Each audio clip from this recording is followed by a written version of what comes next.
السلام عليكم ورحمة الله وبركاته. كبجنتوتا في دعوتوتا وردفتوتا يوتيوب شانال فاميلي أوروتو ويلكم الشمار كفوني على في كيسة تكا قدا سون جنة وندي كيسة نجني كي سنا كقبو قلت صراحة سنين جدا جا وردفتوتا كيا بقى جراتني بقى يونا أيدني أني فيديو كي خاراون أن إراد بشور بعد أكم أسر السورة أرجتن كان أستاذ محمد بيان نفي هذا منا إسا بوني ويس كالدين قد كان ميديا ردي ما تري وان إسان سبب جتش أنا ما تف صدرك كان أفغاني جتشودا لبون ويا ربي مباسي ملهم باتو كان هندا أصوبي كانوا كان دلغني جتشودا جتش أنا ما تف أنا ما يولا علي نمني هالكن تكبر بلون دندو جتشودا ولكن نمني ميرا كيس قالتي أبصار كاني اتباعيات جنان sadarkaa nafsee ofii baasutti deemanii jechuudha. Kuni ta'uun qabu kan beekne isinii waa barate kanarraa barata kan godhuun isin irratti hin jiraatu jechuudha. Yoo jechi namallee isin miidhe dhugaadha, jechi namaa nama miidha, halkan takka nama hin bulchu jechuudha. Kanaafuu jecha namaa kan akkuma waan hin dhaga'inii gurra ofiirraa cufatanii komantii ofiirraa cufatanii yoo jiraatan malee komantii adda xiqqaan guddaan barreessuun yoo jala deemanii dubbisanii ilaalanii halkan takka jiraachuu hin danda'an jechuudha.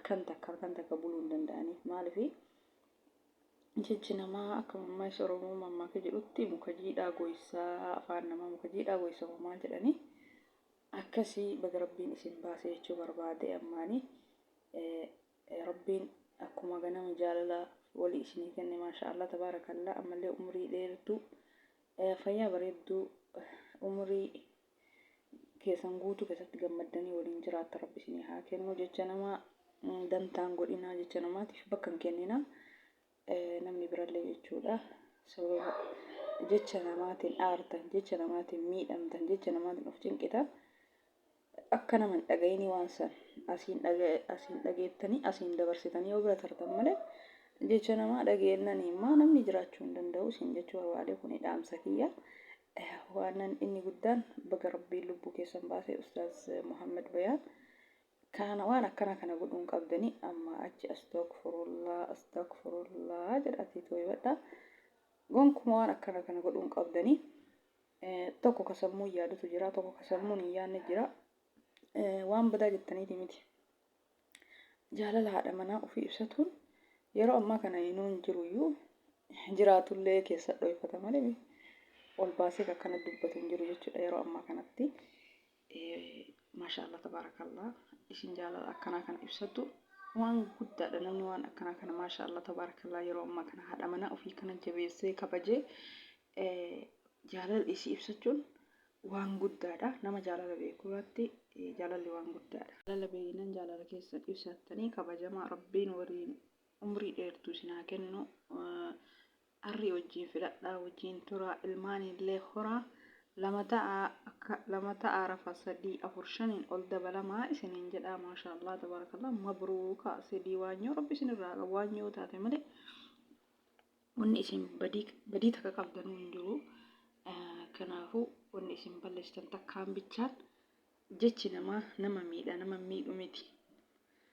Halkan takka nama hin bulchu akkuma reeffi jedhe.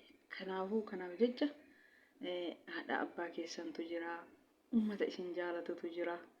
Kana hunda dhiiftanii ruhii rabbiin nama uume akka itti baatu isa beekaa duuti akka marattuu hin haftu jecha nama hin yaadne jecha sadarkaa kana ofii geessuun qabdanii abbaan keessan maaltu itti dhaga'ama, haadha keessan maaltu itti dhaga'ama, saba isin jaalatu obboleeyyan keessan hoo maaltu itti dhaga'ama.